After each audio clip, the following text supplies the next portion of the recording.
প্রিয় দর্শক, আপনাদের সকলকে স্বাগতম আমাদের ভিশন 24 টেলিভিশনের নিয়মিত আলোচনা অনুষ্ঠান আলাপে।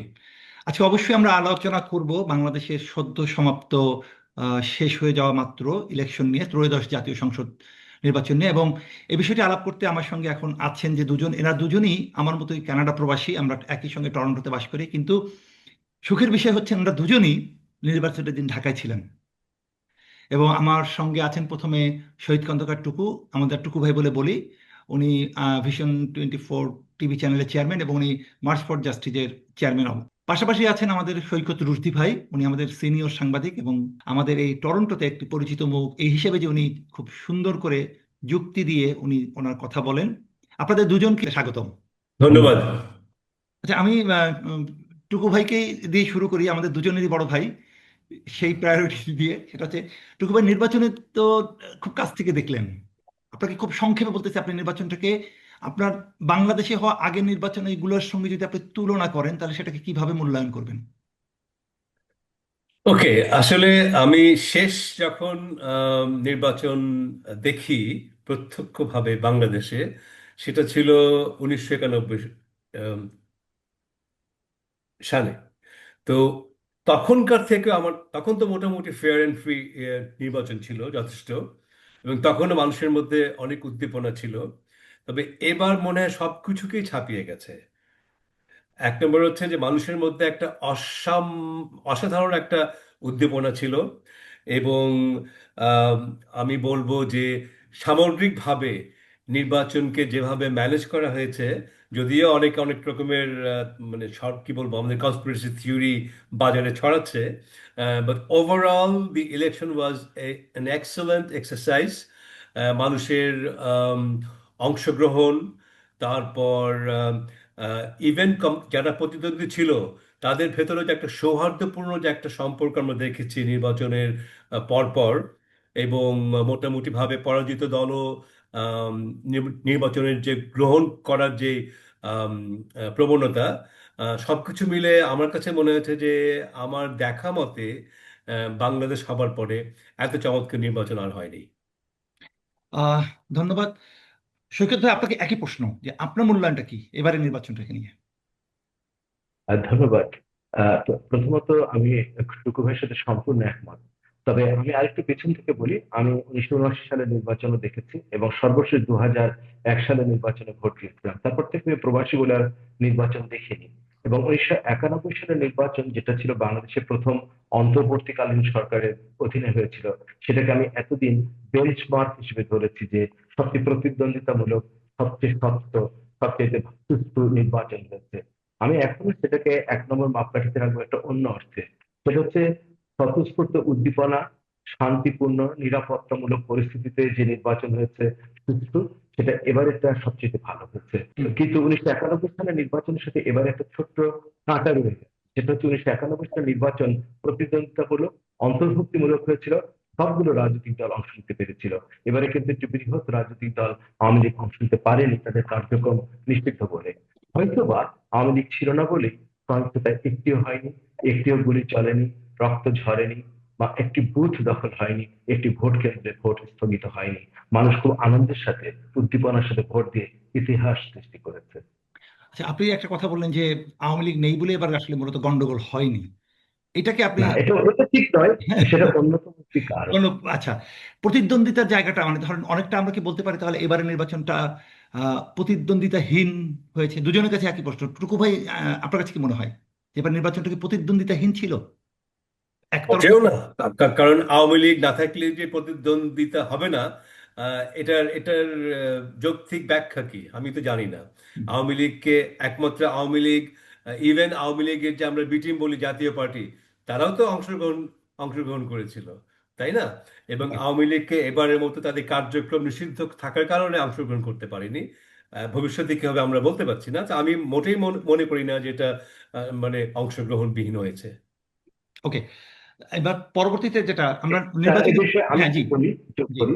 আমি কিন্তু বলিনি যে প্রতিদ্বন্দ্বিতামূলক হয়নি, আমি বলেছি সহিংসতা হয়নি। না, এই আমি সেটা বিষয়টা সেটা ঠিক আছে, সম্পূর্ণ মানে আলাদা।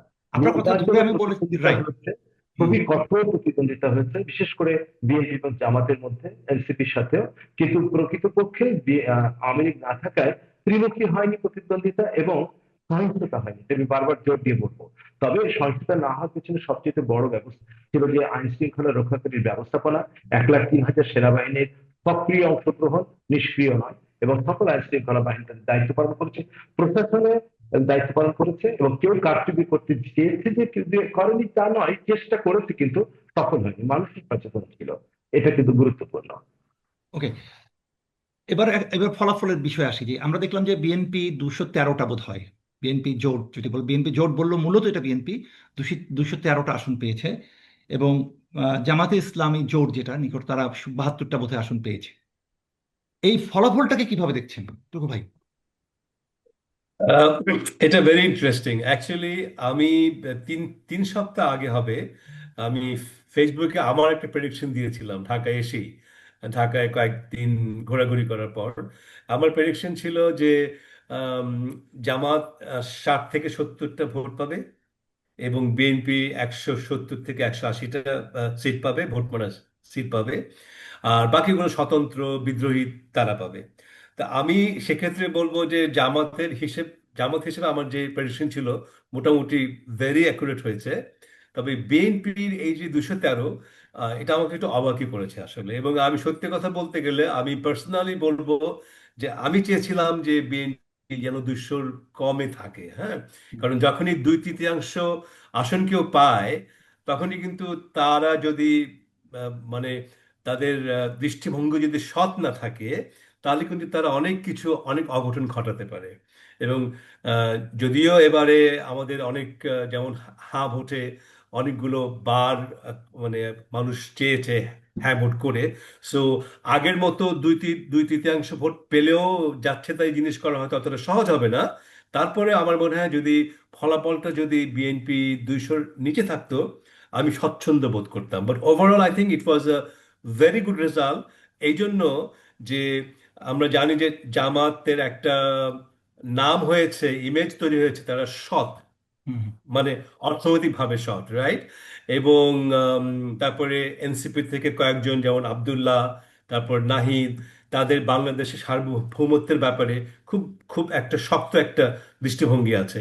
তো আমার মনে হয় যে বিএনপি সরকার দুদিক থেকে কিছুটা চাপে থাকবে, হ্যাঁ। যে কোনো কোনো ধরনের দুর্নীতি, কোনো ধরনের চাঁদাবাজি এগুলো যদি হয় বিএনপির কোনো সদস্যের বা কোনো এমপির মাধ্যমে, তাহলে হয়তো এই দুই জায়গা থেকে একটা প্রচন্ড একটা বাধা আসবে। So I was pretty happy with the overall outcome. আচ্ছা, টুকু ভাইয়ের কথা ধরেই আমি সৈকত ভাইকে একটা প্রশ্ন করতে চাই। সেটা হচ্ছে, টুকু ভাই বলেন যে উনি চেয়েছিলেন যে আর একটু কম হোক। এটা আমরা জানি যে একক সংখ্যাগরিষ্ঠ বা বেশি সংখ্যাগরিষ্ঠ থাকলে একটা স্বৈরাচারী প্রবণতা তৈরি হওয়ার সম্ভাবনা থাকে। কিন্তু যদি বিএনপি একটু কম পায় আর সেক্ষেত্রে কম পেতো, আর সেক্ষেত্রে যদি জামাতে ইসলামী আর একটু বেশি পেতো, আমরা জানি যে জামাতে ইসলামী ইসলামী রাজনীতি করে, বাংলাদেশের আর্থসামাজিক অবস্থা এবং বৈশ্বিক যে অবস্থা, তাতে করে এই বিষয়টা নিয়ে কিন্তু অনেকে কনসার্ন ছিলেন। সৈকত ভাই এই বিষয়টাকে কিভাবে দেখছেন, যে যদি জামাত 72-এ থেমেছে কিংবা আরো যদি বেশি পেত, সেটা আমাদের রাজনীতিতে, আমাদের আচ্ছা বাংলাদেশের পটভূমিতে কিভাবে দাঁড়াইতো বিষয়টা? আচ্ছা, এটা একটা হাইপোথেটিক্যাল কোশ্চেন হয়ে দাঁড়ালো। তবে অবশ্যই। আমি যেটা বলতে চাই, 297টি আসনে যে ফলাফল ঘোষণা করেছে এ পর্যন্ত বিএনপি এবং তার জোট 212টি আসন পেয়েছে, আর জামাত এনসিপির 6 জন সহ 77টি আসন পেয়েছে, এবং ইসলামী শাসক আন্দোলন একটি এবং স্বতন্ত্র 7টি। এর মধ্যে মাত্র 7 জন নারী প্রতিনিধি নির্বাচিত হয়েছে, যা 5%। এখান থেকে আমরা একটা চিত্র পেতে পারি। তবে আমি একটা জিনিস বলবো যে আমিও এক জায়গায় আলোচনাকালে কয়েকবার বলেছি যে সর্বোচ্চ 30 সিট পাওয়ার কথা জামাতের, তবে তারা সম্ভবত 80টা পেয়ে যাবে। তার কারণ হচ্ছে জামাতের যে জোয়ার এসেছে বিশ্ববিদ্যালয়গুলোর, ছাত্র সংসদে 5টি বিশ্ববিদ্যালয়, পাবলিক ইউনিভার্সিটিতে তাদের যে জয় জয়কার ছিল, মানুষ তো মনে করেছিল যে তারা এবার ক্ষমতায় যাবে। তবে তারা কিন্তু বিএনপিকে যথেষ্ট শক্ত একটা প্রতিদ্বন্দ্বিতা গড়ে তুলেছিল। আপনি শুনলে অবাক হবেন যে আগেকার সময় আমরা দেখেছি আওয়ামী লীগ যেখানে বিজয়ী হতো গোপালগঞ্জে বা কোথাও, যেমন শেখ সেলিম সবচেয়ে বেশি ব্যবধানে জয়ী হতেন, তো তারা সবসময় 1 লাখ 2 লাখ ভোটের ব্যবধানে জয় হতো। কিন্তু রাইট। বিএনপি যেখানে জয় হতো কমপক্ষে 500 থেকে 20,000 ভোটের ব্যবধানে জয় হতো। তাতে অনেক সময় দেখা যেত যে আওয়ামী লীগ হেরে গেলেও ভোটের টোটাল সংখ্যায় বিএনপি প্রায় নেক টু নেক যাকে বলে। নেক টু এখানে নেক, জামাতও ঠিক সবসময়। তাই হয়েছে। অনেক ক্ষেত্রে জামাত 500 400 ভোটের ব্যবধানে হেরে গিয়েছে, আমরা লক্ষ্য করেছি। ঢাকাতেই দুটো আসলে এরকম ঘটনা ঘটেছে, যেখানে ঢাকা 8 এবং 9 সম্ভবত। তো রাইট। আমি যেটা বলতে চাচ্ছি যে জামাতের আসন সংখ্যা 80 নিচে যে আছে, এটা আমাদের সকলের জন্য অত্যন্ত স্বস্তিকর। যেমন টুকু ভাই বলেছেন তেমনি আমার জন্য বহু স্বস্তিকর। এবং আমি সাধারণত নিজের অফিস ফেসবুকে বা ব্যক্তিগতভাবে কোনো পার্টিকুলার পার্টিকে আহ সমর্থন করে কখনো আমি নিজে সমর্থন করি না বলে সমর্থন করে স্টেটমেন্ট দেই না, কারণ আমি একজন দল নিরপেক্ষ রাজনৈতিক বিশ্লেষক হিসেবে নিজেকে প্রতিষ্ঠা করেছি বিগত 40 বছরে। হুম। আর একটা ক্ষেত্রে আমি আপোষ করতে পারি না, বাংলাদেশের স্বাধীনতার যে চেতনা রয়েছে, আমাদের প্রেরণা রয়েছে, তাকে যারা অস্বীকার করে, এবং সেই ক্ষেত্রে যারা আমাদের স্বাধীনতা বিরোধী ভূমিকা নিয়েছিল, তারা যখন ক্ষমা না চেয়ে আবার নতুন রূপে আবির্ভূত হতে চায়, তখন তাকে বিশেষ করে ব্রিটেন এবং কানাডাতে যে এবিসি, এনিবডি বাট কনজারভেটিভ, যে একটা স্লোগান দিয়ে কনজারভেটিভ বিরোধী একটা ঐক্য গড়ে ওঠে ভোট দেওয়ার সময়, বাংলাদেশে আমি এবি যে ঠেকাও জামাত বলে একটা একটা পোস্ট দিয়েছিলাম নির্বাচনের দিন। কেননা জামাত যদি সংখ্যাগরিষ্ঠ আসন পেয়ে যেত কোনোভাবে, ন্যূনতম সংখ্যাগরিষ্ঠ 151 সেটা শুধু তারা দাবি করে তারা অর্থনৈতিকভাবে সৎ, কিন্তু আমরা লক্ষ্য করেছি নির্বাচনের আগের 2 দিনে সততার সাথে তারা অনৈতিক বেআইনি কাজ করে টাকা ছড়াচ্ছিল, এবং টাকা সহ ধরা পড়েছে অন্তত 12 জন গ্রেফতার হয়েছে, আপনারা জানেন, একজন 74 লাখ টাকা নিয়ে। তারা যে সৎ নয়, তারা সততার দাবি করে। এবং আপনি একটা কথা বলেছেন যে জামাত ইসলামী একটি ইসলামী দল। জামাত ইসলামী একটি ইসলামী দল নয়, জামাত ইসলামী একটি রাজনৈতিক দল। তারা ইসলাম ধর্মকে তাদের ইচ্ছে মতো ব্যবহার করে মৌলুদিবাদের আলোকে। যেমন আওয়ামী লীগ কিন্তু মুক্তিযুদ্ধের চেতনা থেকে বিচ্যুত হয়ে মুক্তিযুদ্ধের চেতনাকে ব্যবহার করে একটি রাজনৈতিক দল হিসেবে তাদের আক্ষেপ গুছিয়েছিল বলে আজকে বিতাড়িত এবং শেষ পর্যন্ত নিশ্চিত তাদের কার্যক্রম। তো জামাত যদি সংখ্যাগরিষ্ঠতা পেয়ে যেত, তাহলে বিশ্বে একটা বার্তা পৌঁছতো, যেটা আওয়ামী লীগের জন্য খুব সহায়ক হতো বলতে, যে আওয়ামী লীগ না থাকলে বাংলাদেশ একটা জঙ্গি রাষ্ট্রে পরিণত হবে। এই স্লোগান দিয়েই গত 16 বছর তারা ক্ষমতায় টিকেছিল, এবং পশ্চিমা বিশ্বের কাছে তাদের গ্রহণযোগ্যতা বিশেষ করে ভারতের সমর্থন পুষ্ট হয়ে প্রচার করেছিল। আবার একই সাথে একটা কথা আছে, ভারতে যখন বিজেপি সরকার, যারা হিন্দুত্ববাদী ধর্মান্ধ বা ধর্মভিত্তিক একটি দল হিসেবে নিজেকে প্রতিষ্ঠা করে, তখন তারা বাংলাদেশে মুসলিম মৌলবাদী ইসলামিক দলগুলোর উত্থান আশা করে, যাতে তাদের সুবিধা হয় বার্গেন করতে, তাদের জনগণকে বোঝাতে। কিন্তু সেটা তাদের মাঠে মারা গিয়েছে, অর্থাৎ জামাত শক্তিশালী হয়ে উঠতে পারেনি। তবে এটাও সত্য, বাংলাদেশ ইতিহাসে জামাত কখনো এত সিট পায়নি, এত ভোটও পায়নি। এবার পেয়েছে। তো আমাদের কেন পেয়েছে সেটা আপনি যেটা বলছেন যে বিশ্বে কি ভাবছে, আমার মনে হয় বিশ্বে আমরা লক্ষ্য করেছি যেখান থেকে যত দেশ থেকে পর্যন্ত অভিনন্দন এসেছে, চীন থেকে, যুক্তরাষ্ট্র থেকে, এমনকি ভারতের প্রাইম মিনিস্টার মোদিও করেছেন অভিনন্দন তারেক রহমানকে, বিএনপি চেয়ারপারসনের সংখ্যাগরিষ্ঠ দলের নেতাকে। সেটা আশাপ্রদ, এবং তারা বুঝতে পেরেছেন যেটাতে চেক এন্ড ব্যালেন্স তৈরি হবে।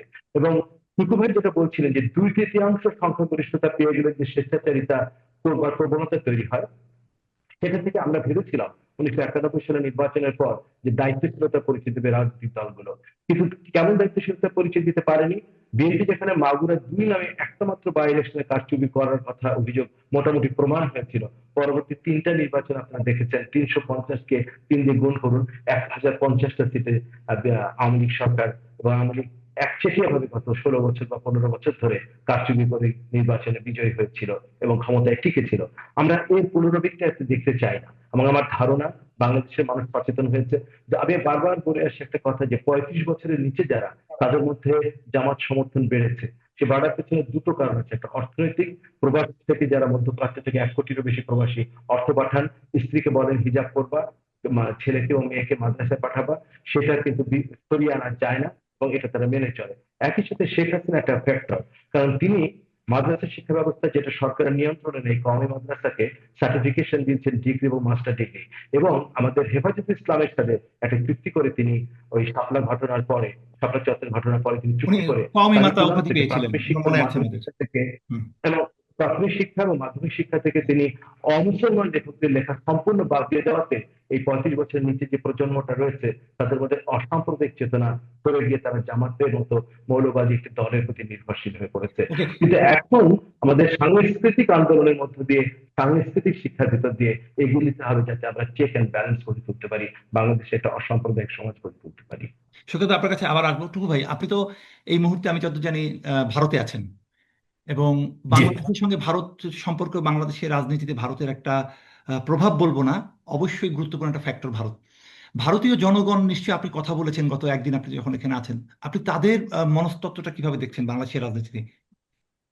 আসলে আমি তোমার প্রশ্নটা একটু বিশাল। ভারত তো অনেক বড় একটা হুম দেশ। হুম হ্যাঁ, আমি আছি কলকাতায়। হ্যাঁ, হুম এবং বাংলাদেশের ব্যাপারে কলকাতার আগ্রহটা অনেক ভিন্ন রকম। right, এবং আমি প্লেজেন্টলি সারপ্রাইজ বলবো হুম যে প্রত্যেকে কিন্তু বাংলাদেশে কি হচ্ছে, নির্বাচন কি হচ্ছে ফলো করছে, এভরিওয়ান। হুম এবং খুব আশ্চর্য ব্যাপার হচ্ছে, সবার কাছেই দেখে মনে হচ্ছে যে তারা বিএনপি ক্ষমতায় আসার কারণে তারা যথেষ্ট রকমের কমফোর্টেবল ফিল করছে। এবং এবং মনে হচ্ছে যে হ্যাঁ, বিএনপি যখন এসছে তখন হয়তোবা, যেমন একজন বলল আজকে যে গত কয়েক বছর থেকে, মানে কয়েক মাস থেকে আমরা ভারতে যেতে পারি না।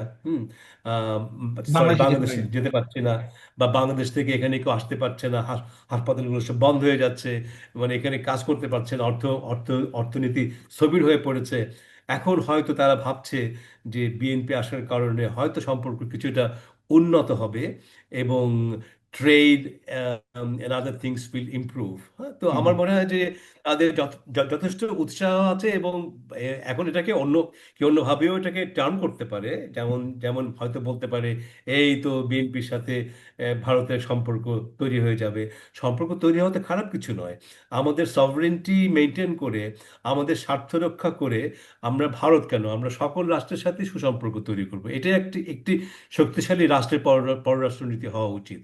তো আমার মনে হয় যে আমাদের এখন সেই অবস্থায় বোধহয় আমরা এসছি, যে আমরা এখন একটা স্ট্রং জায়গা থেকে নেগোশিয়েট করতে পারবো। Right right. আচ্ছা, আরেকটা জিনিস ধরেন, ভারতে তো আমি কি এর সঙ্গে একটু যোগ করতে পারি মিম? বলেন সামান্য, বলেন। সেটা হলো আজকে ফেসবুকে দেখলাম একজন ভারতীয় সাংবাদিক বলেছেন 2018 সালের নির্বাচন কাভার করতে এসেছিলেন তার খুব ঘনিষ্ঠ একজন ভারতীয় সাংবাদিক। তাকে নির্বাচনে তিনি জিজ্ঞেস করলেন যে নির্বাচন কেমন হলো। সে বললেন কিসের নির্বাচন, বলে যে আপনি যে নির্বাচন কাভার করতে গিয়েছেন আজকের তারিখে। বললো নির্বাচন তো গত রাতে হয়ে গেছে, ব্যালট বাক্স ভর্তি হয়ে গেছে, আমি এখন বাক্স পেটটা গুছাচ্ছি ফ্লাইট ধরার জন্য। তো সে বললো এই ধরনের পরিস্থিতি থেকে বাংলাদেশ কখনো যে উত্তরণ ঘটবে এবং 21 বছর পরে আবার বাংলাদেশ এগিয়ে যাবে একটা নতুন লক্ষ্যে, সে ভাবতেই পারেনি। যেখানে কোনো গোলযোগ হয়নি, মানুষ মরেনি, একটি গুলি চলেনি। আরেকটা কথা হলো, একই সাথে দেখলাম একটা ভিডিও ব্লগ দেখলাম, এক লোক খুব সুন্দর করে বলছে, সে কি আমি জানি না, সে সাংবাদিক মনে হলো, বেশ প্রবীণ।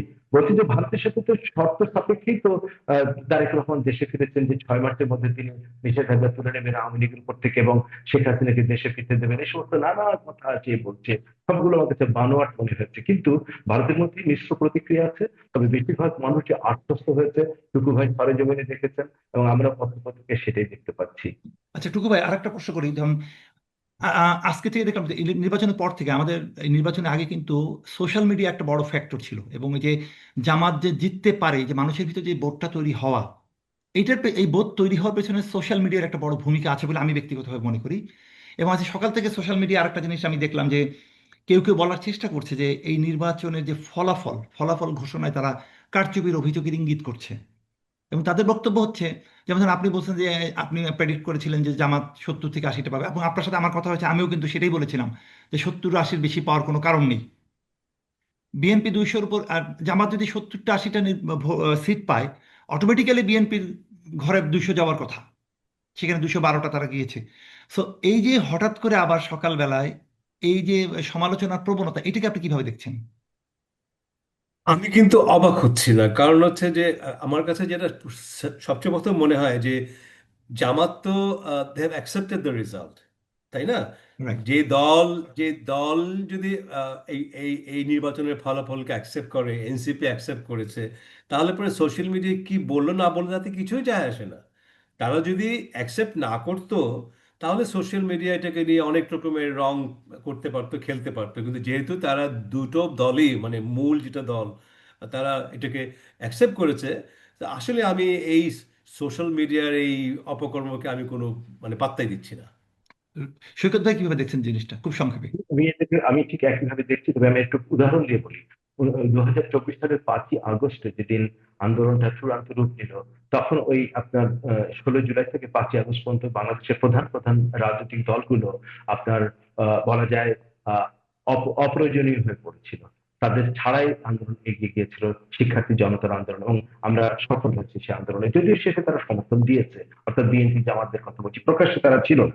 তেমনি যে সোশ্যাল মিডিয়াতে যে সকল ইনফ্লুয়েন্সার ইউটিউবে ব্লগ করে এত জনপ্রিয় হয়েছিল, তারা ঠিক বাতাসটা বুঝতে পারেনি, এবং অথবা তাদের একটা সুনির্দিষ্ট একটা গোল ছিল, মিশন ছিল, সেই মিশনে তারা ব্যর্থ হয়েছে। তারা প্র্যাগমেটিক নয়, তারা এখন ইউটোপিয়ান জগতে বাস করছে। যেভাবে জামাত ইসলামী যেমন 71 সালে যে তাদের লেগাসি বহন করে আসছে, আওয়ামী লীগও একটা দিবা স্বপ্ন দেখার লিগ্যাসি বহন করে আসছে। এবং আমি গতকালকে যখন ভোট দিচ্ছিলাম 12 তারিখে, বনানীতে বিদ্যানিকেতন থেকে ফেরার সময় আমার পুরনো একজন ছোটবেলাকার বন্ধুর সাথে প্রায় 50 বছর পরে দেখা।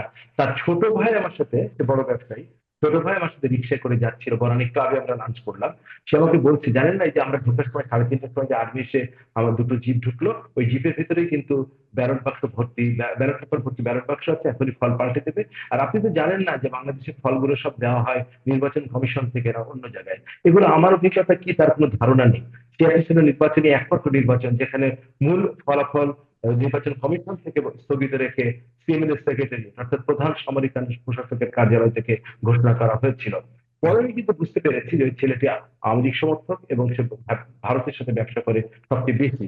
তার জন্য তার বিশ্বাসই হচ্ছে না যে একটা স্বচ্ছ নির্বাচনের মধ্যে দিয়ে জনমতের রায় প্রতিফলিত হতে যাচ্ছে। আচ্ছা টুকু ভাই, আপনার কাছে একটা ভিন্ন ধরনের প্রশ্ন করি। সেটা হচ্ছে 1991 সাল থেকে 2024, লম্বা প্রায় 3 যুগ, এই 3 যুগে কিন্তু আমরা বাংলাদেশের নারী নেতৃত্ব দেখেছি। প্রধানমন্ত্রী নারী, বিরোধী দলের নেত্রী নারী, আমাদের নেতৃত্বে, রাজনৈতিক নেতৃত্বের মুখ্য ভূমিকায় ছিলেন নারী।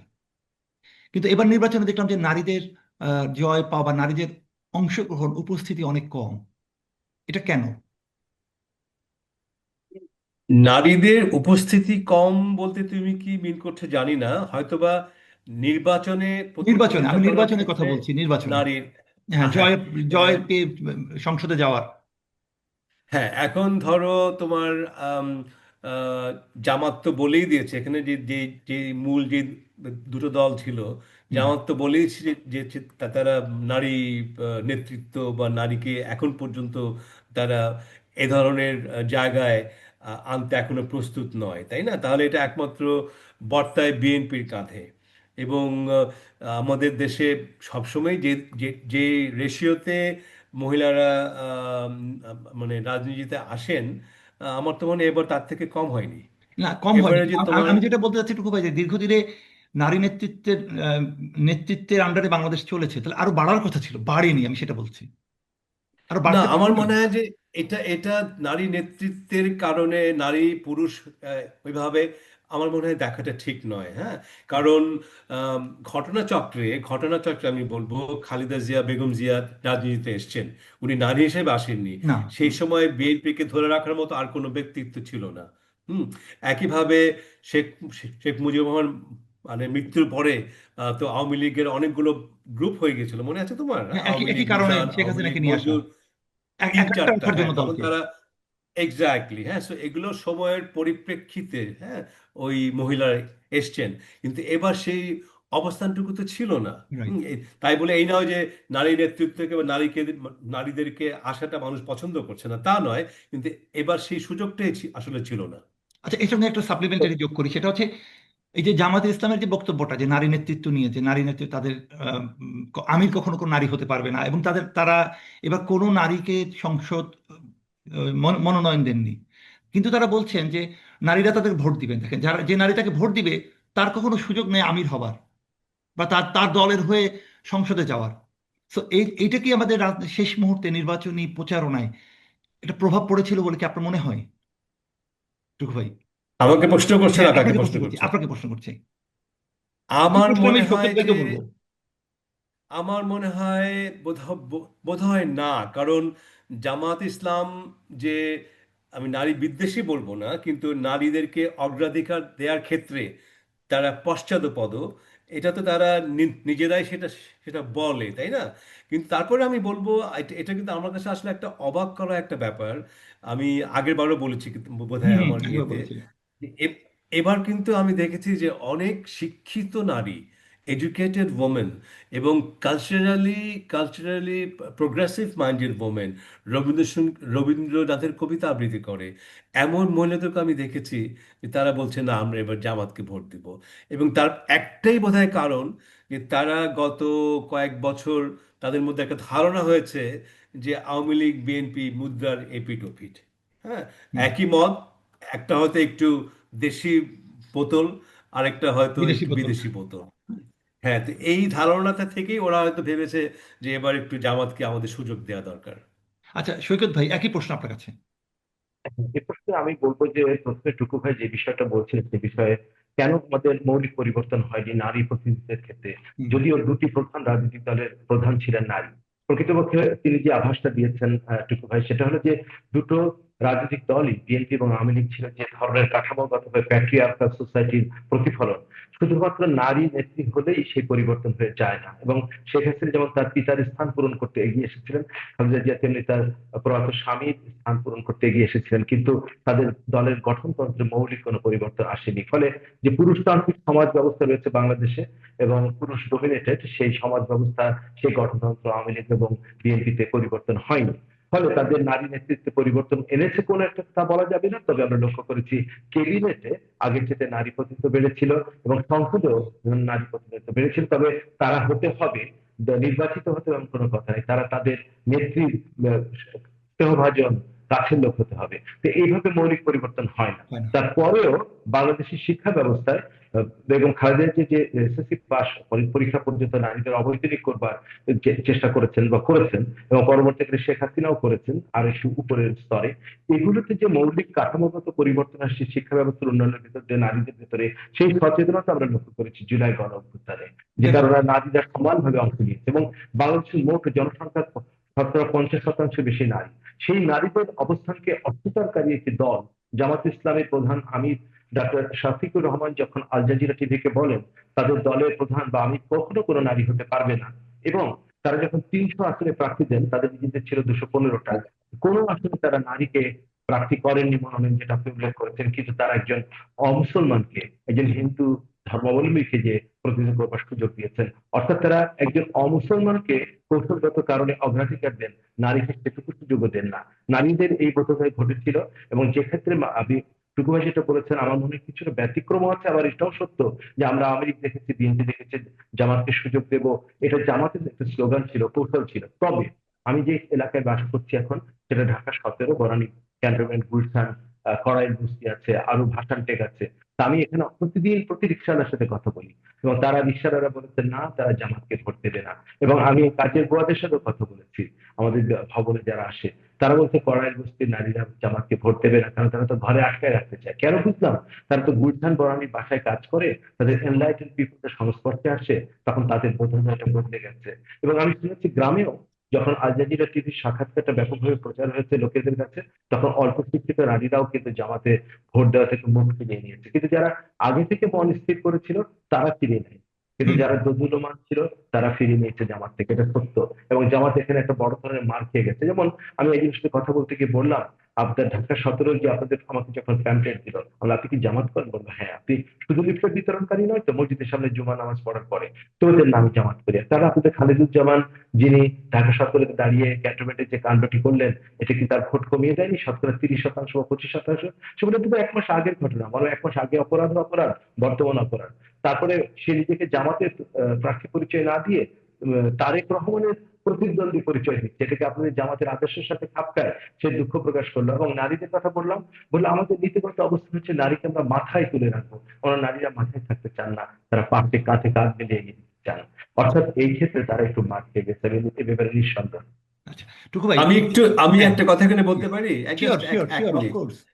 আমার মনে হয় যে এই পুরো ব্যাপারটাই একটা হিপোক্রেসি ছিল ফ্রম জামাত। এবং তারা যে অনেকে বলে তারা সৎ, তারা হয়তো অর্থনৈতিকভাবে হয়তো সততার পরিচয় দিয়েছে, কিন্তু politically they are very corrupt. কারণ কি, যে এই জামাত কিন্তু বেগম খালেদা জিয়ার নেতৃত্বে, হ্যাঁ, সংসদে ছিল, এবং এমনকি 3জন মন্ত্রীও কিন্তু ছিল। তো তারাই যখন আবার বলে যে আমরা নারী নেতৃত্বকে আমরা মানি না বা করতে পারবো না, ইট ইজ কমপ্লিটলি কন্ট্রাডিক্টরি। এবং এই জন্য আমার মনে হয় যে আমি আমি তাদেরকে অর্থনৈতিকভাবে সৎ বলতে পারি, কিন্তু আমি সৎ বলবো না। অর্থনৈতিকভাবে আপনি কিভাবে সৎ বলেন? আমরা তো একটু আগে আমাদের আলোচনাতেই আসছে যে এই নির্বাচনে টাকা ছড়ানোর অভিযোগে যারা আটক হয়েছেন তারা সবাই জামাতের লোক। তাহলে এই টাকাগুলো হ্যাঁ, কোথা থেকে এখানে আসছে? এখানে এটার উৎস আমি কোথায়? আমি এটাই তো অর্থনৈতিকভাবে সতের অর্থের আয়ের যায় দিক না। থেকে চাঁদাবাজি করে না, তাদের ইনস্টিটিউশনাল আমি ইনকাম আছে। হ্যাঁ, তোমার সাথে একমত, কিন্তু আমি আমি যেটা বলছি যে আমি যে অর্থনৈতিকভাবে সৎ এই জন্য বলতে পারি, তারা কিন্তু এই ইমেজটা মানে তৈরি করতে পেরেছে। হ্যাঁ, ও তৈরি করতে কারণ পেরেছে, তুমি রাইট। যাকেই বলো, হ্যাঁ, এবং তাদের কিন্তু পুরো নির্বাচনে ছিল সৎ রাজ্যে আমরা সততার রাজনীতি করি, হ্যাঁ, আমরা সৎ, আমরা তাই না? তো হ্যাঁ, সেই ইমেজটা কিন্তু তারা তৈরি করতে পেরেছিল। নির্বাচনের সময় তারা কিছু উল্টাপাল্টা করেছে ঠিক, বাট কিন্তু দে ইমেজটা দে তৈরি করতে কুড পেরেছে। Create that image. আচ্ছা, এই সততার কথা রাইট। যখন আসছে বাংলাদেশের রাজনীতিতে বা বাংলাদেশের অর্থনীতিতে, এই দুর্নীতি একটা বড় ধরনের কনসার্ন, এবং শুধু বাংলাদেশের, আন্তর্জাতিক বিশ্ব এটাকে একটা বড় কনসার্ন হিসেবে দেখা হয়।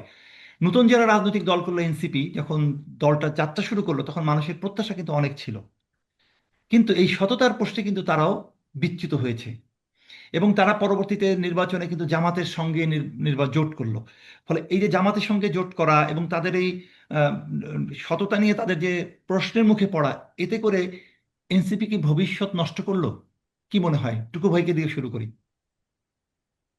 অবভিয়াসলি এটা তো বলার অপেক্ষা রাখে না। কারণ যদি যদি তারা যদি এটা একটা ভুল সিদ্ধান্ত না নিত, তাহলে তো এনসিপি থেকে যে অনেকগুলো তোমার নেতা তারপরে কর্মী বেরিয়ে গেছে, হ্যাঁ। তো তখনই তো এটা এটা একেবারে জ্বলন্ত উদাহরণ, প্রমাণ যে তাদের এই এই স্টেপটা, এই সিদ্ধান্তটা তাদের ভেতর থেকে অনেকে অনেকে প্রতিবাদ করেছে। রাইট। দ্বিতীয়ত আমি যেটা বলবো যে আসলে এনসিপির জামাতের সঙ্গে কোনো রকমের সম্পর্ক করা তো পরে, তাদের আসলে এই বছর ইলেকশনে আসাইটা ঠিক হয়নি আমার মতে, হ্যাঁ। তাদের উচিত ছিল আগামী 5 বছর একটা প্রেশার গ্রুপ হিসেবে নিজেদেরকে তৈরি করা। হুম। এবং তাদের যে ইমেজটা নিয়ে তারা দাঁড়িয়েছিল, সেই ইমেজটাকে আরো একটু শক্তিশালী করা। এবং তাহলে পরে নেক্সট টাইম 5 বছর পরে তারা যদি নির্বাচনে আসতো, আমার মনে হয় এনসিপি একটা বড় ধরনের একটা সাকসেস পেতে পারতো। ওকে, সুকেত ভাইয়ের কাছে এই পোস্টের সঙ্গে আমি একটা জিনিস যোগ করতে চাই। বিএনপি যখন সরকারে আসছে তখন কিন্তু একটা বড় চ্যালেঞ্জ নিয়ে আসছে। এই 17 বছরে দেশের যে অবস্থা হয়েছে, অর্থনৈতিক অবস্থা, আনএমপ্লয়মেন্ট সমস্যা, এইগুলার একটা বিশাল চ্যালেঞ্জ, এবং এই চ্যালেঞ্জ মোকাবেলা করতে গিয়ে কিন্তু যে রাজনৈতিক দল জনপ্রিয়তা হারায়, স্বাভাবিক। ফলে হারানো জনপ্রিয়তা যেটুকু হারালো সেটুকু কার ঘরে যাবে? এনসিপির ঘরে যাবে, না জামাতের ঘরে যাবে, নাকি আওয়ামী লীগ ব্যাক করবে? আপনার কাছে কি মনে হয়? আচ্ছা, সেটা সরকার গঠনের পরে আমরা আবার বিশ্লেষণ করতে পারবো। আজকে অল্প করে আভাস দিব, হ্যাঁ, তবে তার আগে এনসিপি প্রসঙ্গে বলি। এনসিপির হয়তো তরুণদের নৈতিক অবক্ষয় হয়েছিল। আমরা জানি, বলছি বারবার, যে 35 বছর বয়সের নিচে যারা রয়েছে বাংলাদেশের সেই প্রজন্ম, আমরা যখন আমাদের বয়স 35-এর নিচে ছিল, তখন আমাদের যে নৈতিক শিক্ষা, দৃঢ়তা, মনোবল ছিল আপনার আমার টুকু ভাইয়ের, সেটা তাদের মধ্যে, সবার কথা বলবো না, বেশিরভাগের গড়ে ওঠেনি। তাদের মধ্যে একটা অর্থ লোভ, ক্ষমতার লোভ, প্রভাব বিস্তার, যেটা আওয়ামী লীগের শাসনকালে তারা দেখে এসেছে।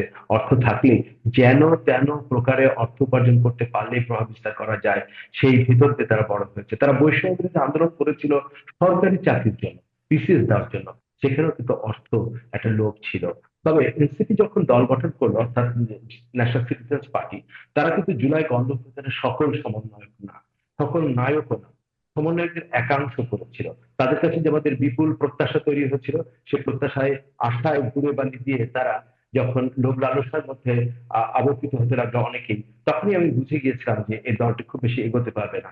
তার সমূহ সম্ভাবনা ছিল ভারতের আম আদমি পার্টির মতো জনপ্রিয়তা নিয়ে এগিয়ে আসা, প্রয়োজন হলে তারা একটা আহ, আহ, যেটাকে বলা হয় বার্গেনিং, একটা টুল হিসেবে তাদেরকে প্রতিষ্ঠিত করতে পারতো 30টা এমপি নিয়ে। তাদের যদি এইবারের নির্বাচনে তারা না এসে 5 বছর অপেক্ষা করবে, এতটুকু ধৈর্য তাদের লোভের মধ্যে, লোভটা বেশি ছিল, ধৈর্য ছিল না। বরং তারা যদি স্বতন্ত্র ভাবে শুধু এনসিপি ভাবে নির্বাচন করতো, বড় যে 2টো সিট পেতে পারতো, বড় জোর 2টো।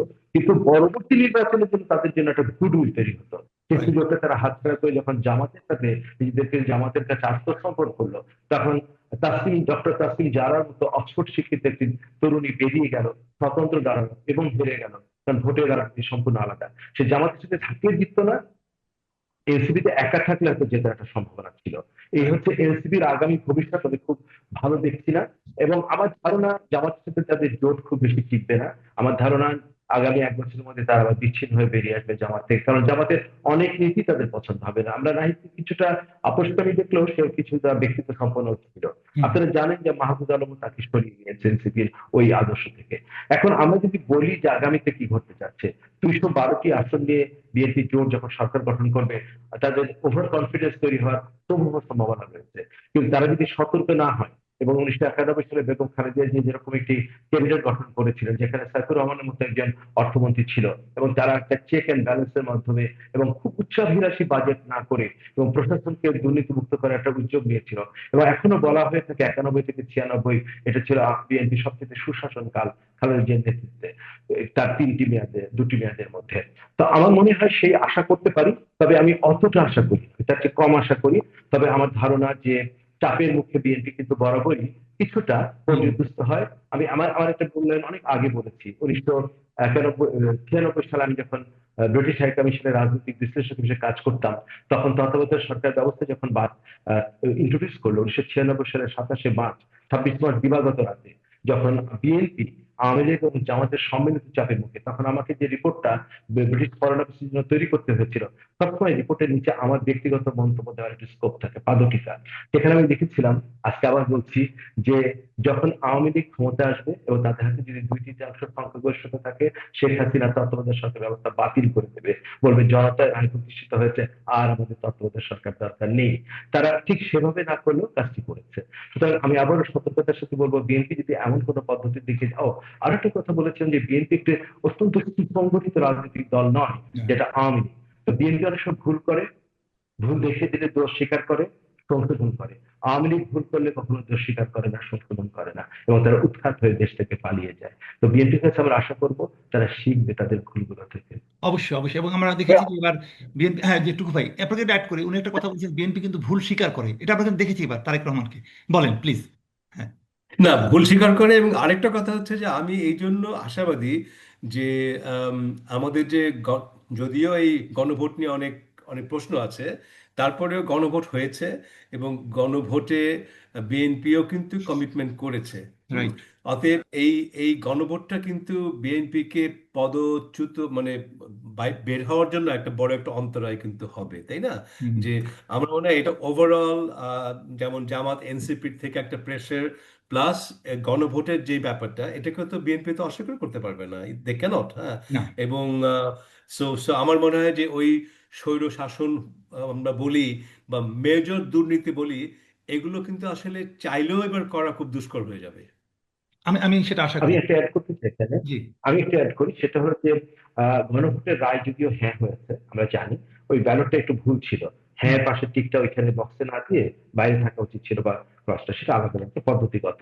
তবে বিএনপির যে 31 দফা দিয়েছিলেন আহ, তারেক রহমান 2023 সালে 23-এ। জুলাই মাসে, 33 দফাতে তারা উচ্চ কক্ষের কথা বলেছিল।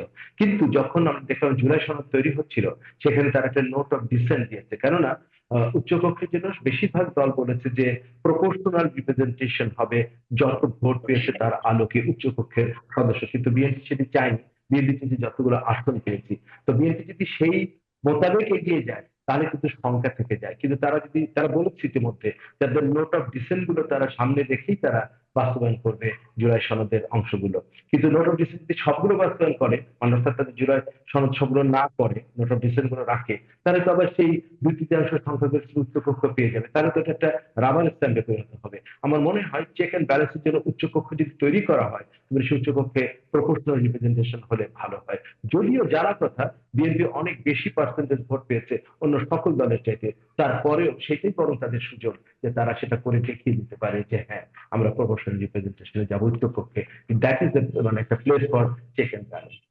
আচ্ছা। এখানে আমি, জি। সরি, আমি একটু একটু এক অবশ্যই, মিনিট অবশ্যই। দ্বিমত, একটু দ্বিমত পোষণ করি আমি আমি হ্যাঁ, হ্যাঁ। সৈকত। কারণ এখানে কিন্তু এই প্রপোর্শনের মানে আনুপাতিক হারে যদি হয়, এবং আম, সেখানে কিন্তু একটা প্রবলেম হতে পারে। কারণ এখন এখন ধরো যে আহ, নিম্নকক্ষ থেকে যেই ইয়েগুলো আসবে, প্রস্তাবগুলো আসবে, হ্যাঁ, সেগুলো, হ্যাঁ সেগুলো যদি উচ্চকক্ষে যায়, এবং উচ্চকক্ষে যদি দেখা যায় যে আম, অন্য পক্ষ ভারী, বেশি, হ্যাঁ, তাহলে কিন্তু প্রতি প্রতি জায়গাতেই কিন্তু একটা একটা মানে কনফ্লিক্ট বিলগুলো কিন্তু হবে পাশ হবে হতে না? খুব বাধার মুখে হবে বাংলাদেশে, হবে না? হচ্ছে বাস্তবতায়। হ্যাঁ। এটা বিএনপি নোট অফ আমি ডিসেন্টের আমি চাকরি কিন্তু দিয়েছে। দেখেছি, আমি কি বলি, আমি দেখেছি কানাডাতে যখন সংখ্যাগরিষ্ঠ দল নিয়ে লিবারেল পার্টি ক্ষমতায় ছিল এবং এনডিপির সমর্থন নিতে হচ্ছিল মধ্য বামপন্থী, তখন তাদেরকে চুক্তি করতে হয়েছিল পরে, নির্বাচনের পরে, যে আমি তোমাকে এইটুকু সাপোর্ট দেবো, তার বিনিময়ে আমাকে পুরো কানাডার হেলথ সেক্টরে ডেন্টাল কেয়ার এবং আর কয়েকটি কেয়ারকে তোমার জন্য দিতে হবে। পরে সেটা জাস্টিন ট্রুডো দিতে বাধ্য হয়েছিল। তবে তারা বেশিরভাগ কিন্তু সমর্থন দিয়েছে। তবে আমি যেটা বলেছি টুকু ভাই, যেহেতু বিএনপি অনেক বেশি ভোট পেয়েছে, তারা এটা বাস্তবায়ন করে রেখে যেতে পারে, যে তাদের স্বেচ্ছাচারিতা তো আর হবে না। তারা কিন্তু এখন বাস্তবায়ন করে রেখে দিলে হবে কি, ভবিষ্যতে যে তারা কম ভোটও থাকে বা বিরোধী দলে থাকে, তারা চেক এন্ড ব্যালেন্স করতে পারবে। তবে আমার ধারণা উচ্চকক্ষে প্রপোর্শনাল রিপ্রেজেন্টেশন হওয়া উচিত। আপনি যেটা বলছেন সব বিল আটকে যাবে না, তখন জবাবদিহিতা তৈরি হবে, স্টেক হোল্ডারদের কথা শুনতে হবে।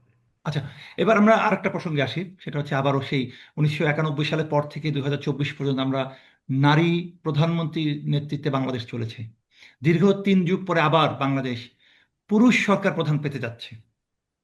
এইটাকে আপনি কিভাবে দেখছেন টুকু ভাই?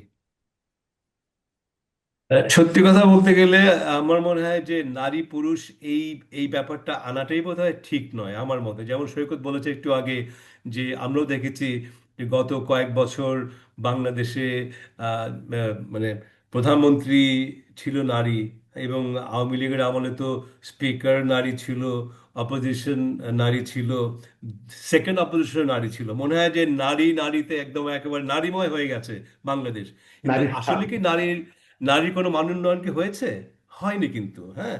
নারী যে জায়গাতে ছিল সে জায়গাতেই কিন্তু রয়ে গেছে। সো নারী আসুক কি পুরুষ আসুক ক্ষমতার, আমার মনে হয় যে সেটা বিরাট কোনো ব্যাপার নয়। তাদের পলিসিগুলো কি, হ্যাঁ, তাদের যে পরিকল্পনাগুলো আছে, এবং যেটা আমি দেখতে পাচ্ছি এবার বিএনপির ম্যানিফেস্টোতে, তারা নারীর ক্ষমতায়নকে অনেক প্রাধান্য দিতে চাচ্ছে। ইভেন তারা যে ফ্যামিলি কার্ড করছে, হ্যাঁ, যেই যে one of the biggest election ম্যানিফেস্টোর একটা অংশ বিএনপির, ওটা নারী কেন্দ্রিক। হুম। যে রাইট। নারী যে একটা পরিবারের যে হেড, আমার মনে হয় যে এই জিনিসগুলোই বেশি ইম্পর্টেন্ট মোর দেন নারী ক্ষমতা আসলো কিনা। আমরা দেখেছি গত আওয়ামী লীগের আমলে সব নারী নারী ছিল, নারীময় ছিল, কিন্তু নারীদের কিন্তু আসলে উন্নতি, মানে কোনো কোনো উন্নতিই কিন্তু হয়নি। আমি আমি এই প্রসঙ্গে একটু যোগ করতে চাই। জি। অর্থনৈতিক সক্ষমতা অর্জন না করা পর্যন্ত কেউ পলিসি মেকিং এ কন্ট্রিবিউশন রাখতে পারে না নিজ পরিবারই। তো অর্থ যতক্ষণ না শিক্ষায় এগিয়ে যাবে নারীরা এবং তারা অর্থ উপার্জন করে কন্ট্রিবিউট করতে না পারবে ফ্যামিলিতে এবং সমাজে, ততক্ষণ তাদের ক্ষমতায়ন হবে না। যতই আপনি পদে বসান, যেটা আমরা বিগত সরকারগুলোতে দেখেছি, স্পিকার থেকে আরম্ভ করে সবকিছু, কেবল চিফ জাস্টিসই একজন ছিলেন না নারী, সুযোগ পেলে সেটাও করে ফেলতো, কিন্তু তার মাধ্যমে ক্ষমতায়ন হতো না। কিন্তু আমি মনে করি যেমন এবারের নির্বাচনে যে 2028 জন প্রার্থী ছিল, তার মধ্যে 81 জন ছিলেন নারী। সেটা 5% মাত্র, যদিও জুলাই সনদে সেটা 30% বলা কথা ছিল। হয়েছে। আবার শেষ পর্যন্ত যে বিজয়ী হয়েছেন 7 জন, 297টি আসনে, সেটিও 5%ই হয়েছে, অর্থাৎ কমেনি, ওই প্রতিনিধিত্ব রয়ে গেছে। কিন্তু সেটা তো আমাদের কাছে প্রার্থিত নয়, প্রত্যাশিত নয়। আমরা চাই ন্যূনতম 30% এখন হবে, কারণ জনসংখ্যার 50% বা তার চেয়ে বেশি নারী। তো আমার ব্যক্তিগত ধারণা যে তারেক রহমান যেহেতু ব্রিটেনে ছিলেন প্রায় 17 বছর, এবং তিনি সেখানকার পশ্চিমা বিশ্বের সমাজ ব্যবস্থা, রাজনৈতিক ব্যবস্থা সম্বন্ধে ওয়াকিবহাল হয়েছে খুব ভালো করেই, কারণ তার 21 দফায় তার প্রতিফলন রয়েছে। তার সাথে তার স্ত্রী রয়েছেন, যে উচ্চশিক্ষিত কন্যা রয়েছেন, এবং তিনি নারীদের প্রকৃত ক্ষমতায়নের জন্য পদক্ষেপ নেবেন বলে আমার ধারণা, যার প্রতিফলন হয়তো আগামী 5-10 বছর পরে আমরা ব্যাপকভাবে দেখতে পাবো। আচ্ছা টুকু ভাই, এবার আর আরেকটা প্রশ্ন করি আপনাকে। সেটা হচ্ছে, ধরেন আমরা তো আহ, নারী বিষয়ে কথা বললাম, বিএনপির ইয়ে কথা বললাম। বিএনপির বিরুদ্ধে একটা অভিযোগ করা হয়, সেটা হচ্ছে পরিবারতন্ত্র। জিয়াউর রহমান, তার স্ত্রী প্রধানমন্ত্রী, তারপর তার ছেলেও প্রধানমন্ত্রী হচ্ছেন। এই বিষয়টাকে আপনি কিভাবে দেখেন?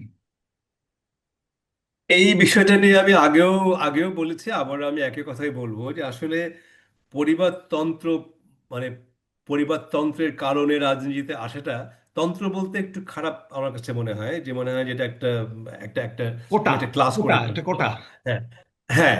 কিন্তু কিন্তু একটা পারিবারিক ব্যাকগ্রাউন্ড থাকাটা আমি মনে করি আসলে অন্যায় কিছু নয়।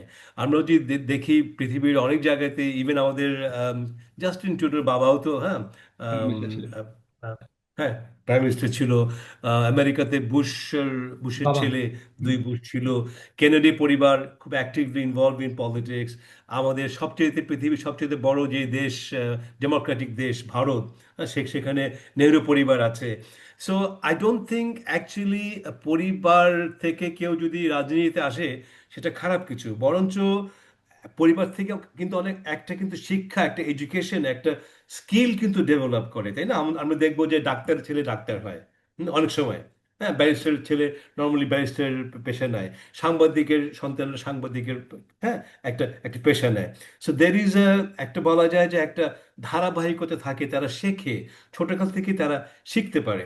সো সেক্ষেত্রে যদি একটা ভালো একটা নেতা বা একটা কর্মী, একটা রাষ্ট্রপ্রধান যদি বারবার ক্ষমতায় আসতে পারে, জনগণ জনগণ যদি চায়, ডেমোক্রেসির মানে কি?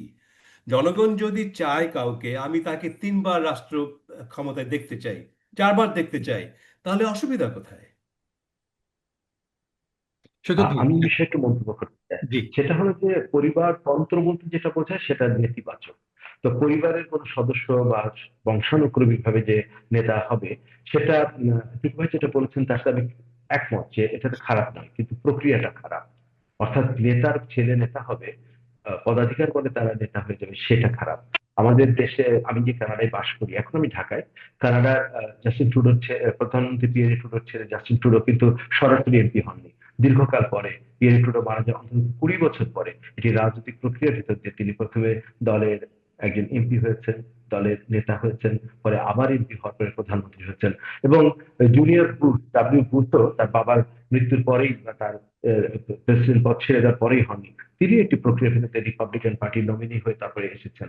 কিন্তু বাংলাদেশে প্রকৃতপক্ষে যে জিনিসটি দরকার সেটা হচ্ছে প্রতিটি রাজনৈতিক দলের গণতন্ত্র দরকার, জবাবদিহিতা প্রতিষ্ঠা করা দরকার। যে দলগুলোকে আমরা চ্যাম্পিয়ন বলি, আওয়ামী লীগ এবং বিএনপি, তাদের গণতন্ত্রের চ্যাম্পিয়ন, তাদের মধ্যে, দলের মধ্যে গণতন্ত্র নেই। সেই গণতন্ত্রের কাঠামো গড়ে তোলবার জন্য তাদের গঠনতন্ত্রের পরিবর্তন করে তারা নাহলে পরে দেখেন আলতাফ হোসেন গোলন্দাজের ছেলেও এমপি হয়। কথার কথা, সাইফুর রহমানের ছেলে নাসের মা খুবই পরিচিত, সেও এমপি হয়। শুধু এমপি এবং প্রধানমন্ত্রীর ছেলেরাই কি এমপি হবে? সাধারণ মানুষ কি হতে পারবে না? এটা কিন্তু একটা কথা। এবং আমার মনে আছে সোহেল তাজকে, আমি একটা ব্রিটিশ হাইকমিশনে থাকতে ব্রিটেনে জহিরুদ্দিন সফর এবং সোহেল তাজকে একটা প্রোগ্রামে আমি মনোনয়ন দিয়ে পাঠিয়েছিলাম তরুণ নেতা হিসেবে। তো সোহেল তাজ যখন আমার জীবনে প্রথম তার সাথে দেখা হলো, কথা হলো, এবং বললাম যে আপনার মা, আমার বাড়ি মেহেরপুরে, সেখানে নির্বাচনে কেন হারে জানেন? আপনার মা ওখান থেকে নির্বাচন করলে হেরে যাবে, সে কারণেই শেখ হাসিনা থেকে নমিনেশন দেন। শুনে সৈয়দ চোখে পানি এসে গেল। এবং পরে বললো আমি এমপি হলে আপা বলেছেন আমাকে অর্থমন্ত্রী করবেন আর নূর ভাইকে সংস্কৃতি মন্ত্রী করবেন। আমি একটু খোঁচা দিয়ে বললাম, প্রধানমন্ত্রীর মেয়ে মেয়ে শেখ হাসিনা যদি প্রধানমন্ত্রী হতে পারেন, তাজউদ্দিন আহমেদ প্রধানমন্ত্রীর ছেলে আপনি কেন প্রধানমন্ত্রী হবেন না? সৈয়দ একটু অবাক হয়ে গেল। বংশানুক্রমিক যদি হয় তাহলে হবেই না। একজনেরটা হবে আর একজনেরটা হবে না কেন? তা আমার বক্তব্য হলো দলগুলোর মধ্যে গঠনতন্ত্রের পরিবর্তন করে গণতান্ত্রিক পদ্ধতিতে নির্বাচিত হয়ে আসুক, তখন প্রকৃত যোগ্য যারা নেতার সন্তানরা, তারাও চলে আসবে। তখন মানুষ কাব্য হয়ে তাদেরকে বরণ করে নেবে। আমি একটু এখানে অ্যাড করি। তারেক রহমান আজকে প্রধানমন্ত্রী হতে যাচ্ছেন। তারেক রহমানের এই যে রাজনৈতিক যে পথ পরিক্রমা, এটা কিন্তু হুট করে খালেদা জিয়ার ছেলে বলে একটু প্রায়োরিটি হতে পেরেছেন, কিন্তু উনি কিন্তু ওই যে প্রক্রিয়ার কথা আপনি বললেন, জাস্টিন ট্রুডোর কথা বললেন, এই প্রক্রিয়ার কিন্তু তারেক রহমানও অতিক্রম করেছে। আমরা জানি যে সেই 91 সালের নির্বাচনের পর থেকে আস্তে আস্তে আস্তে ইউনিয়ন পরিষদ পর্যন্ত কিন্তু তারেক রহমানের বিচরণ হয়েছে, রাজনৈতিক বিচরণ। এবং খালেদা জিয়ার সঙ্গে কিন্তু বিভিন্ন নির্বাচনী প্রচারণায় তিনি থেকেছেন, এবং 2001 সালের নির্বাচনে তারেক রহমান একটা পরোক্ষ ভূমিকাও আমরা জানি। ফলে ওই প্রক্রিয়ার মধ্য দিয়ে এবং গত 17 বছরে তারেক রহমান বিএনপিকে একাট্টা রাখার জন্য যে নেতৃত্বের পরীক্ষা দিয়েছেন, আমি তো মনে করি এই পরীক্ষা সে উত্তীর্ণ। কারণ আওয়ামী লীগ কিন্তু সরকারে থেকে বিএনপিকে ভাঙার অনেক চেষ্টা করেছে। বিএনপিকে নির্বাচনে কোনো বিএনপি একটা অংশকে নির্বাচনে নিয়ে আসতে পারলেই কিন্তু তার রাতের ভোট করার প্রয়োজন হতো না, তার বৈধতা পেয়ে যেত সরকারে। কিন্তু তারেক রহমানের নেতৃত্বে কিন্তু সেটা, তাহলে এই জায়গা থেকে কি আমরা সেই পিত- মানে পরিবারতন্ত্রের যে কালিমা, সেটা কি তারেক রহমানকে মানায়? টুকু ভাই, দুজনকে আমি আমার বলতে আচ্ছা, চাই। আমি কি আরেকটা কথা বলতে পারি এখানে? অবশ্যই যেমন পারেন। সৈকত, তুমি তুমি একটা উদাহরণ দিয়েছো জাস্টিন ট্রুডো, যে অনেক অনেক পরে, তার বাবার অনেক বছর পরে সে মানে এসছে এসছে। আম, তোমার আবার তুমি দেখো, তুমি যদি ভারতে দেখো, আমরা আমরা তো ভারতকে তো আমরা বলি যে গণতন্ত্রের সবচাইতে বৃহত্তম শক্তিশালী দেশ। একটা একটা একটা জায়গা। সেখানে ইন্দিরা গান্ধীর মানে যাওয়ার পরপরই তো, হ্যাঁ, সঞ্জয় গান্ধী আসলো, তার আগে রাজীব গান্ধী আসলো, হ্যাঁ, তারপর এখন তার তার নাতি নাতিরা আসছে। সো এগেইন আমার কাছে যেটা মনে হয় যে হ্যাঁ, তুমি যেটা বলেছো পরিবারতন্ত্র, মানে ছেলে ছেলে হ্যাঁ নেতা হবে, তা নয়, কিন্তু যদি তার ছেলে যদি রাজনৈতিক প্রক্রিয়ার মাধ্যমে, হ্যাঁ, যদি মানে দলের নেতৃত্বে আসতে পারে, যেটা যেটা মিম বললো, তারেক তারেক তারেক রহমানের বেলা সেটা হয়েছে, তাহলে তো আমার মনে হয় এখানে কোনো প্রশ্ন থাকা উচিত নয়। আবারও বলি, গণতন্ত্র মানে তো তাই, তাই না, যে আমরা মানুষ যাকে চাবে, সবাই তো চেয়েছে তারেক রাইট। তারেক ক্ষমতায় তারেক নেতৃত্ব দেখ, এভরিবডি ওয়ান্টেড দ্যাট। তুমি বলেছো যে সে সামাল দিয়েছে দূর থেকে, আমি ওটা বাদ দিলাম, but people wanted him to come, yeah. আমি এটাকে একটু রাইট? যোগ করতে চাই, সেটা জি। হচ্ছে কি, যেটা মিম বলছিল একটু আগে, যে তারেক রহমানের বিরুদ্ধে যে তার উপরে যে পরিবারতন্ত্রের কালিমা আছে সেটা কি দূর হয়ে যায়নি? আসলে কোনো কালিমা নেই। এটা আমরা যারা একটু বেশি সচেতন তারা এগুলো উল্লেখ করে থাকি, কিন্তু বাংলাদেশের মানুষ গ্রহণ করেছে। কেননা দক্ষিণ এশিয়ার সংস্কৃতি দেখেন, পাকিস্তানে বেনজির ভুট্টো, ভারতে তো নেহেরু পরিবারের কথা টুকু ভাই বললেন, শ্রীলঙ্কায়, বাংলাদেশে একই ধরনের সামন্ততান্ত্রিক একটি পরিবারতন্ত্র রয়েই গেছে। এটা বাংলাদেশের মানুষ, বেশিরভাগ মানুষ গ্রহণ করেছে। এটা একটা কিন্তু এ সংস্কৃতি থেকে আসলে উত্তরণ আমাদের, ঘটানো, হ্যাঁ। হ্যাঁ, কিন্তু এ থেকে আমাদের পশ্চিমা সংস্কৃতিতে যে গণতান্ত্রিক প্রক্রিয়ার ভিতরে যে নেতা নির্বাচিত হয়, আমাদের দলগুলোর মধ্যে যে গণতন্ত্র দরকার, এটা শুধু পরিবারতন্ত্রকে বাদ দেওয়ার জন্য না, যে কোনো গ্রাসরুট লেভেল থেকে নেতা তৈরি করার জন্য। আমি মনে করি বাংলাদেশে আমরা জানতাম শুধুমাত্র কমিউনিস্ট পার্টি এবং জামাত ইসলামের মধ্যে গণতন্ত্র রয়েছে। আমরা চাই বাংলাদেশের প্রধান প্রধান রাজনৈতিক দলগুলোর মধ্যেও গণতন্ত্রহীন হোক, এবং তারা গণতন্ত্রের ভেতর দিয়ে, অর্থাৎ সভানেত্রীর হাতে ছেড়ে দিলাম ছাত্র লীগের কমিটি, যুবলীগের কমিটি বা ছাত্র দলের কমিটি, এরকম যেন না হয়। রাইট। তারা যে আপনার কাউন্সিলর প্রেশনের ভেতর দিয়ে ভোটাভুটির মাধ্যমে নেতা নির্বাচিত হয়, এই গণতান্ত্রিক পরিবর্তন আনার জন্য তাদের গঠনতন্ত্রে পরিবর্তনের প্রয়োজন রয়েছে। আমি সেইটাকে ফোকাস করতে চাচ্ছি। থ্যাংক ইউ সৈকত ভাই। Good. আমরা প্রায় শেষ পর্যায়ে একমত। চলে এসেছি। আমি সর্বশেষ একটি প্রশ্ন দুজনের জন্যই করে আমরা আজকে আলোচনা শেষ করব। প্রথমে টুকু ভাই, সেটা হচ্ছে সামনে তো সরকার আসছে, এই সরকারের সবচেয়ে বড় চ্যালেঞ্জ কোনটা বলে আপনি মনে করেন? এটা এটা এটা এটা অত্যন্ত কঠিন প্রশ্ন, চ্যালেঞ্জ কিন্তু অনেক। সবচেয়ে বড় বলাটা বোধহয় খুব ডিফিকাল্ট হবে। তবে আমার মনে হয় যে সবচেয়েতে প্রথম যেই চ্যালেঞ্জটা আসবে সেটা হচ্ছে অর্থনৈতিক চ্যালেঞ্জ। কারণ অর্থনৈতিক অবস্থা কিন্তু খুব অনেক অনেক ক্ষেত্রে আমাদের যে আম, গত সরকার অনেক স্ট্রাকচারাল চেঞ্জ করেছে, কিন্তু মানে ব্যবসার যে অর্থনৈতিক যে যে গতি, প্রবাহ। সেই গতিটা কিন্তু স্থবির, হ্যাঁ। কারণ হচ্ছে যে মানুষ কেউই কি হবে না হবে, একটা স্টেবিলিটি না আসলে কিন্তু কেউ সেখানে ব্যবসায়িক মানে কার্যক্রম ইনভেস্টমেন্ট করতে চায় না। সো এখন এই অর্থনৈতিক জায়গাটাতেই কিন্তু আমার মনে হয় সবচেয়ে বড় চ্যালেঞ্জ হবে, আমার যেটা মনে হয়। এবং অবশ্যই দ্বিতীয় চ্যালেঞ্জ যেটা হবে যে বিএনপিকে অস্থির রাখার জন্য আমাদের অনেকগুলো শক্তি কিন্তু প্রকট, এখন কিন্তু একটা শক্তি নয়, এখন অনেকগুলো। দুই এক্সট্রিম। হ্যাঁ, হুম। দুই এক্সট্রিম, একটা হচ্ছে জামাত ইসলামী এক্সট্রিম, আর একটা হচ্ছে আওয়ামী লীগ এক্সট্রিম, হ্যাঁ। দুদিক থেকে কিন্তু চাপ থাকবে। সো অতএব অতএব চ্যালেঞ্জ কিন্তু একটা নয়, আর অনেক অনেক অনেক চ্যালেঞ্জ আছে। আচ্ছা সৈকত ভাই, এই একই প্রশ্নের সঙ্গে আমি একটা আরেকটা প্রশ্ন অ্যাড করে দিই আপনার সঙ্গে টুকু ভাইয়ের কথা থেকে। টুকু ভাই বললেন যে দ্বিতীয় চ্যালেঞ্জ যেটা বললেন সেটা রাজনৈতিক চ্যালেঞ্জ, এবং আমরা জানি যে বাংলাদেশে এত কিছুর পরেও কিন্তু আওয়ামী লীগের একটা সমর্থক গোষ্ঠী আছে, এবং তাদের চাহিদা বাংলাদেশের রাজনীতিতে আওয়ামী লীগ ফেরত আসুক। এবং টুকু ভাই যেটা বললেন যে ওদের বাইরে থেকে ওদের মোকাবেলা করাও একটা চ্যালেঞ্জ, সেই পরিপ্রেক্ষিতে আপনি কি মনে করেন যে বাংলাদেশের সামনে আওয়ামী লীগের রাজনীতি আবার ফিরে আসবে? আমি প্রথমে বলবো যে চ্যালেঞ্জটা বলি। তো বিএনপি যেটা খুব সুবিধাজনক হয়েছে সেটা কি জানেন? চ্যালেঞ্জের আগে প্রথম চ্যালেঞ্জ হতো তাদের গ্রহণযোগ্যতা। নির্বাচন এত সুন্দর হচ্ছে গতকালকে, যে গ্রহণযোগ্যতার চ্যালেঞ্জটা তাদেরকে মোকাবেলা করতে হচ্ছে না। সারা পৃথিবীতে এবং সারা বাংলাদেশের মানুষ তাদেরকে গ্রহণ করেছে। একটা অবাধ সুষ্ঠু নির্বাচনের ভিত্তিতে তারা এসছে। সুতরাং তারা শুরুই করতে যাচ্ছে একটা পজিটিভ নোট নিয়ে। এটা হচ্ছে সবচেয়ে বড় একটা প্লাস পয়েন্ট। তারপরে আসছে তাদের কাছে আইন শৃঙ্খলা পরিস্থিতি এবং স্থিতিশীলতা ফিরিয়ে আনা। আমার কাছে মনে হয় এটা প্রধান চ্যালেঞ্জ। কারণ আইন শৃঙ্খলা পরিস্থিতির যদি উন্নতি না হয়, মবক্রেসির যদি অবসান না ঘটে, কোথা থেকে বললো প্যারিস থেকে বা নিউ ইয়র্ক থেকে একজন ভিডিওতে আর্মি এসে দুটি প্রথম শ্রেণীর পত্রিকা অফিসে আগুন জ্বালিয়ে দেবে, এই ধরনের প্রবণতাকে যতক্ষণ না রোধ করা যাবে ততক্ষণ স্থিতিশীলতা ফিরে আসবে না।